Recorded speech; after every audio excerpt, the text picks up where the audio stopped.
I've always been the kind of person who keeps things together. The one who shows up early, stays late, and never asks for help until there's absolutely no other choice. So when my doctor told me I needed surgery, not someday, not eventually, but within the next 6 weeks, I didn't fall apart.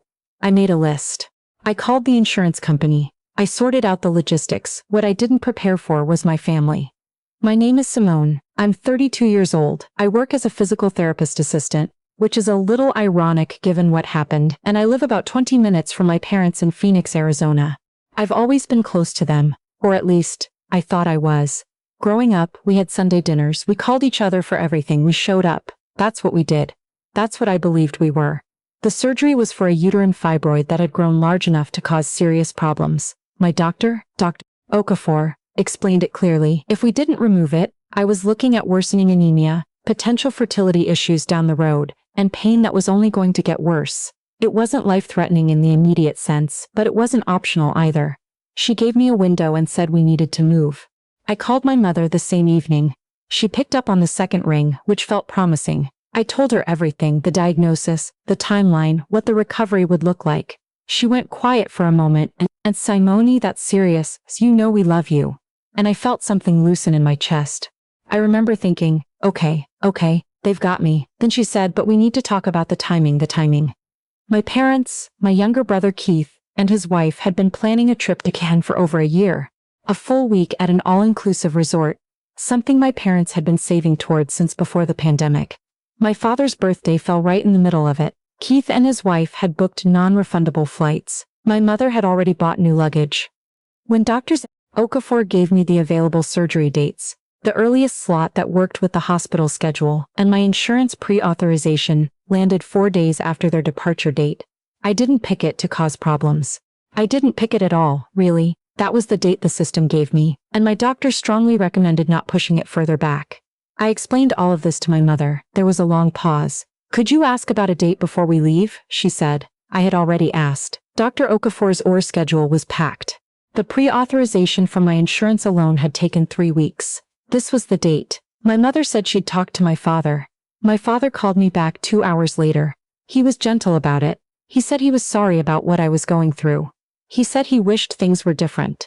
Then he explained that they had sunk almost $4,000 into this trip between flights, the resort deposit, and everything else, and that the resort had a strict cancellation policy past 60 days. He said they'd be back in 8 days. He said I'd be in good hands at the hospital. He said he'd call me every day. I sat on my kitchen floor after I hung up and stared at the refrigerator for a long time. I called my grandmother the next morning. My father's mother, who everyone calls Nana Ruth. She's 74 years old, lives alone in a house she's owned since 1987, and moves a little slower than she used to, but is otherwise completely herself. Sharp, direct, a little funny in a dry way that sneaks up on you. She'd had her own surgery a few years back, and I had taken 3 days off work to stay with her. She remembered that. When I told her what was happening, she said, "What time do I need to be there?" I told her she didn't have to do that. She cut me off and said, "Simone, what time?" Surgery was scheduled for a Tuesday at 7 a.m. Nana Ruth was at my apartment by 5:30, sitting in my kitchen with a thermos of coffee she'd made at home, wearing her good church coat like she was going somewhere important. I suppose she was. The procedure itself took about 3 hours. I don't remember much of it, obviously, just the cold of the operating room, the anesthesiologist's voice counting down, and then nothing. And then waking up with a dry mouth and Nana Ruth's hand on top of mine. She'd been waiting the entire time. My mother texted while I was still in recovery. She sent a sun emoji and a beach photo and said, "Wish you were here, sweetheart. Praying for you." My brothers sent a thumbs up. That was it. That was the whole message. A thumbs up. I put my phone face down and looked at the ceiling tiles and told myself not to cry, because I'd just had abdominal surgery and crying was going to hurt. I went home the next day. Nana Ruth drove me. She'd already been to my apartment the evening before to make sure I had everything I needed. She'd gone to the grocery store, bought ginger ale and soup and crackers, and those little applesauce pouches she remembered I liked as a kid, put fresh sheets on my bed, set up the TV remote and my phone charger on the nightstand right next to each other so I wouldn't have to reach. The recovery from a myomectomy is no joke. I'd known that going in. 6 weeks of restrictions, no lifting, limited movement for the first 2 weeks, fatigue that felt like someone had replaced my blood with wet concrete. I couldn't drive. I needed help getting in and out of the bathtub for the first week. I needed someone to bring me meals because standing at the stove for 20 minutes was too much. Nana Ruth was there every single day. She'd arrive around 9 in the morning, stay until late afternoon, make sure I'd eaten, help me do the small laps around my apartment my doctor wanted me doing to prevent blood clots, sit with me when I was too exhausted to do much more than watch television. Some days we barely talked. She'd just be there, doing a crossword at my kitchen table while I rested, and something about knowing she was in the next room made the fear smaller, because I was scared. I don't think I've ever said that out loud until now, but I was genuinely frightened, of complications, of being alone in the night with no one to call, of something going wrong and no one being close enough to help. That fear is hard to describe to someone who hasn't felt it. It's not just physical. It's a kind of loneliness that sits in your sternum and doesn't move. My family landed back in Phoenix on a Sunday. I'd been home for 8 days by then. My mother called that evening. I answered, and she launched right in. How beautiful Cancun was, how perfect the weather had been, how my father cried at the seafood dinner they'd had on his birthday, because the view was just so gorgeous. How Keith and his wife had won some kind of poolside trivia contest and gotten a free round of drinks. She talked for about 12 minutes before she said, "Anyway, how are you feeling?" I told her I was managing. She said, "Good. The body is resilient." Then she mentioned that they'd come over that weekend for a visit if I was up for it. They came on Saturday. My father hugged me carefully and brought me a decorative magnet from a gift shop in the airport, a little painted cactus that said Cancún, Mexico on it. My mother walked around my apartment and remarked that it was a little messy, and told me I should try to keep up with dishes even when I wasn't feeling my best. My brother sat on my couch and showed me 67 photos from the trip on his phone, one by one, asking me to identify which I liked best for his Instagram grid. Nana Ruth was there too. She sat in the armchair in the corner and she didn't say much, but she watched everything. I noticed her watching, even at the time, though I didn't understand what she was doing. The recovery stretched on. Weeks passed. My mother called a few times, usually on Sundays, usually for less than 10 minutes. She'd ask how I was feeling. I'd say I was getting there. She'd pivot to something else. What my brother was up to, what her book club was reading, a neighbor situation I had no context for. My father texted periodically, usually questions about logistics. Had I heard back from the insurance company about the billing? Had I gotten my follow-up appointment scheduled? Had I called about the prescription refill? Practical, helpful in a narrow way. Never how are you sleeping or are you scared or do you need me to come over? Nobody asked how physical therapy was going. Nobody asked if I was still having pain. Nobody asked what it felt like to be 32 years old, recovering alone from a surgery that touched on questions about my future and my body that I was still trying to sit with. Nana Ruth asked all of it, every visit. She asked and then she listened. Not to respond, just to hear me. That's a different thing, and I don't think people understand how different it is until someone does it for them. About 5 weeks into my recovery, my mother called on a Thursday, which was unusual. She'd received a bill, a forwarded explanation of benefits from my insurance, which had come to my parents' address because I'd listed them as secondary contact back when I first signed up for my plan, years ago, and never updated it. The bill showed the anesthesia costs that my insurance hadn't fully covered, which I already knew about and was handling through a payment plan. It was around $1,200, and I had it under control. But my mother had seen the number and called immediately. She said, "Simone, $1,200. That's an enormous amount of money. Did you know about this?" I told her yes. I had a payment plan. She said, "I just think you should have been more careful about the timing of all this." I stayed quiet. She said, "If you'd been able to schedule things differently, it wouldn't have been so disruptive. For everyone." I said very carefully, "Mom, my doctor gave me that date." "I didn't have a choice," she said. "I understand that, I'm just saying." And then she said something I've thought about almost every day since. She said, "We couldn't have known it would turn into this much of an ordeal." I think she meant the bill. I think she was talking about the insurance paperwork, but the word ordeal landed somewhere in the middle of my chest and stayed there. That night, I called Nana Ruth. I didn't mean to tell her everything. I thought I was just calling to check in. But I started talking, and I couldn't stop, and I told her about the conversation with my mother, and about the magnet, and about the 67 vacation photos, and about the Sunday calls that felt like checkboxes, about how I'd been home alone on night 7 of my recovery, when I'd had a moment of real fear. I'd stood up too fast and felt a sharp pain, and genuinely didn't know if something was wrong. And I hadn't called my parents because I already knew they were at a dinner and I didn't want to interrupt. I told her I'd called 911 actually.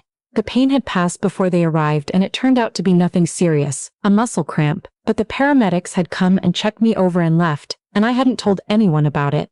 Not even her until right now. The phone was quiet for a moment. Then Nana Ruth said, "I'm going to need you to send me that date." "What date?" I said. "Your parents' anniversary party," she said. "The one your father mentioned, end of the month." I didn't understand what she was saying yet. "Simone," she said, "I raised that man, and I love him. But some things need to be said out loud, in front of people, so they can't be tidied away afterward." My parents' 38th wedding anniversary party had been planned by my brother and his wife. A dinner at a private room at a restaurant in Scottsdale that my parents loved, maybe 40 guests. Family and close friends. I'd known about it for months. I was expected to attend, obviously. I'd RSVP'd yes before the surgery. I showed up in a wrap dress and low heels and sat at a table near the front with my cousin and her husband. I was still a little tender, still moving slower than usual, but I was there. Nana Ruth arrived about 15 minutes after me. She looked elegant, she always did, in a deep green dress and the pearl earrings she saved for occasions. She hugged me longer than usual when she came in, and then she found her seat, and she greeted everyone warmly, and she waited. The dinner was lovely. The food was good. My mother glowed. My father made a toast that made people cry. He talked about marriage and patience and choosing each other over and over again, and he meant every word of it. I know he did. My brother made a funnier toast that got more laughs. Keith's wife cried at the end and fanned her face, and everyone laughed at that too. Then my father said, "And we have to thank everyone for being here. Family means everything to us. And nights like this remind us why." Nana Ruth stood up. She did it quietly, just rose from her chair with her little evening bag in her hand. And when she stood, people noticed, because she's Nana Ruth and she has a certain presence that fills a room without trying. Someone handed her a microphone, or maybe she just asked for one. I was watching too closely to remember exactly how it happened. She said, "I want to say a few things, if that's all right. I promise I won't take long." People smiled. People expected a sweet toast.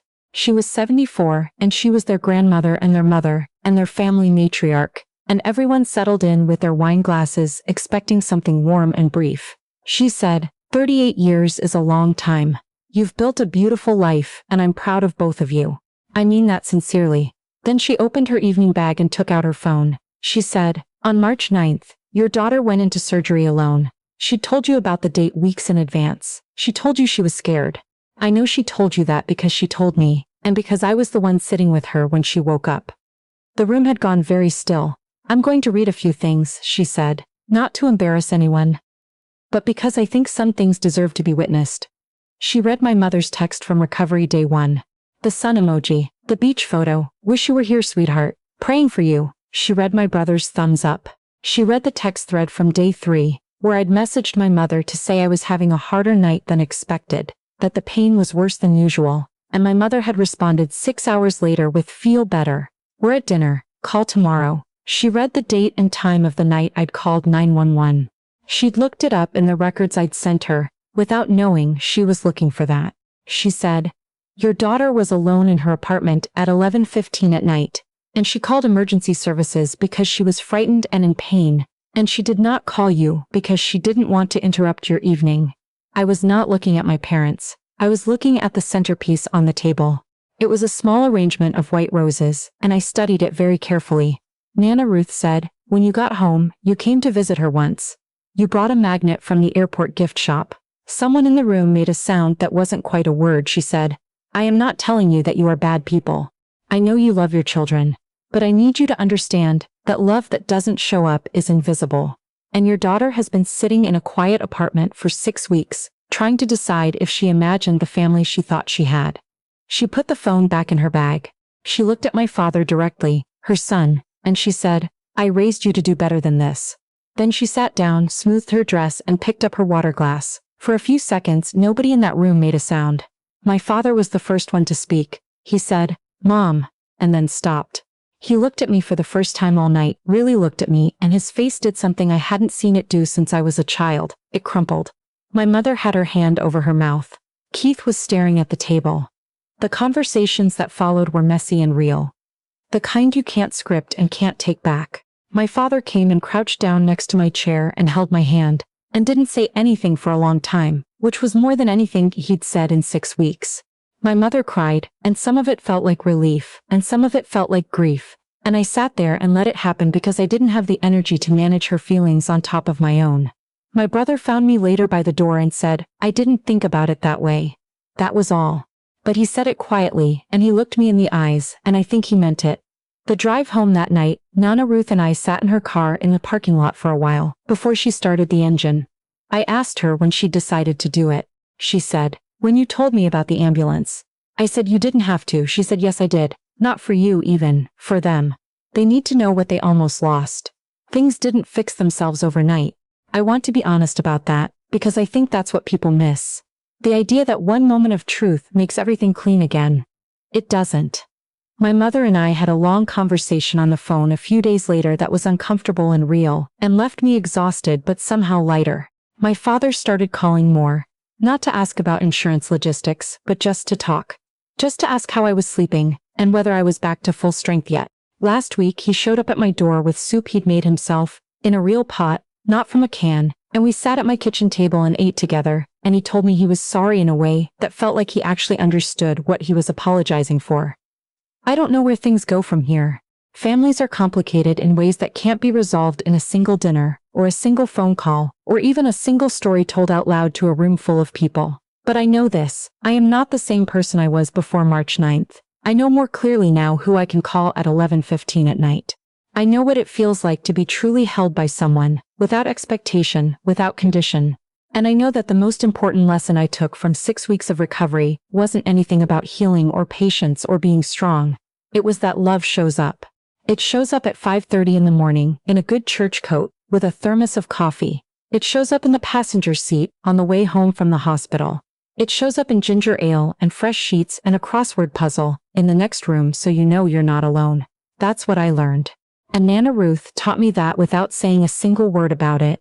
Until the one night when she needed to say all of it.